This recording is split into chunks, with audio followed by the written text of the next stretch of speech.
Abahanga benshi bahanze amaso inyamaswa bizeye ko bazayiba ibanga ryazatuma bahanga ubuhanga bwahangamura ingaruka zo kurwaragurika no kugaragurika bizanwa no kusaza bikazahaza umubiri bikawugeza ku rupfu.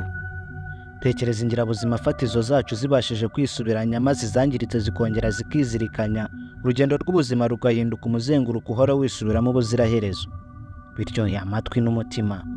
In the jungle, on the plains, in the oceans deep, there's a world of wonder, secrets animals keep. Ndabasuhuje bakunzi ba Inyamaswa TV. Uyu munsi tugiye kuvuga kuri kimwe mu biremwa bitangaje kuri uyu mubumbe, ikaba yibera hasi cyane mu nyanja. Yitwa imoto jellyfish. Wabyumvise neza, jellyfish ishobora kuba hiteka. Okay, ngaho kandi like ubundi wambare wikwize ducubere twerekeza mu ndiba y'inyanja. Nje ndi Gadi. Inyamaswa TV. Inyamaswa TV. Muri siyanse inyamaswa yitwa Trypsosis dorlin. Nawe ushobora kuyisoma uko ushaka. Ni mu bwoko bwa jellyfish.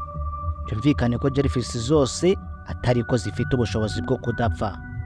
Wowe nanje turavuka tugakura tugasaza umubiri wagera ukananirwa ubundi tugapfa. Ibyo niko bimeze no mu nyamaswa hafi ya zose. Ariko iyi jellyfish yo siko bimeze. Yamagara yigoye yo nijya imanika amaboko irongera igatangirira hasi. Tekereza uramutse ufite ubushobozi bwo gusubira ibwana. Ese wahitamo kuba uruhinja, agahungu gato, umusore w'umugenda cyangwa umugabo w'igikwerere? Andika igisubizo muri comment ubundi twiganirire. None se iyi jellyfish bigenze ite kugira ngo ikwepe urupfu kandi ubundi bwoko bwa jellyfish bubaho igihe kingana n'umwaka?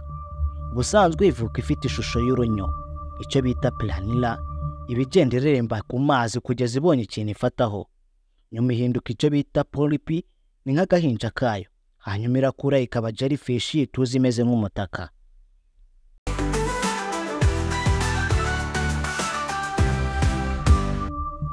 Ariko dore igitangaza kiri. Iyo jellyfish komeretse irwaye cyangwa ishaje ntibituma ipfa nk'uko bigendekera ibindi binyabuzima, ahubwo ihita yisubiza ibwana. Irongera ikajya muri cya kigero cyo kuba polyp, agahinja, maze igakomeza ubuzima, igakura, yakongera gusaza cyangwa kugira ikindi kibazo, igasubiramo ya process impaka. Aha, ibi nibyo bita transdifferentiation.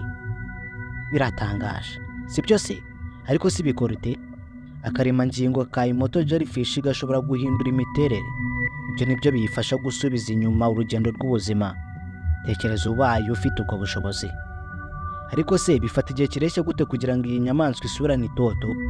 Wumve ko ari nko gukanda buto maze bikikora? Oya, bitewe n'ubuzima ibayemo, urugero nk'igipimo cy'ubushyuhe bw'amazi cyangwa se n'ubuzima bw'iyo jellyfish ubwayo, bishobora gutwara igihe kingana n'iminsi mike cyangwa bikagera ku cyumweru. Let's understand the wonders of this animal land. Hano hahita havuka ikibazo kigira kiti, none se ubwo izo nyamaswa zikomeje kuvuka zikabaho n'izisaze, mwasanga zibaye nyinshi mu nyanja?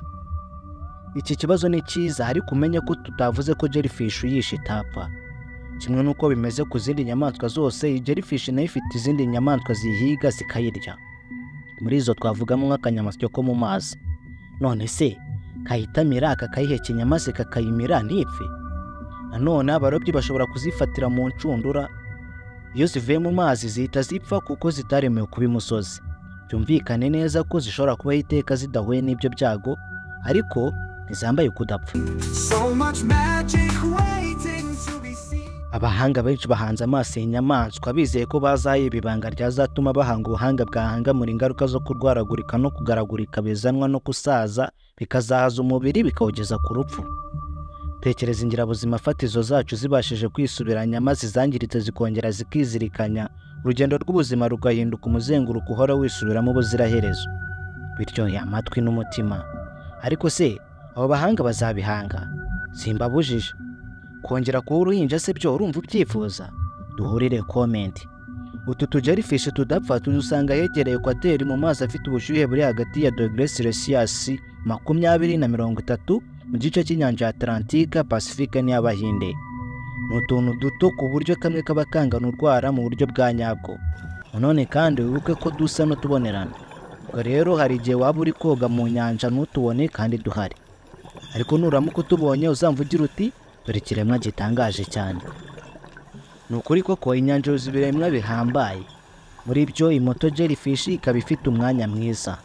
Bitwibutsa ko abantu bagifite urugendo rurerure cyane rwo kumenya ibintu karemano byose biriho. Wajya munsi y'imiraba y'inyanja ho ukumirwa cyane.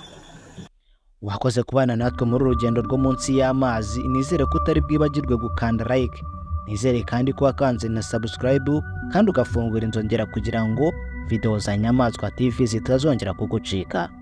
In Nyamaswa TV, every stripe on a tiger, every spot on a deer, every chirp from a bird that we hear.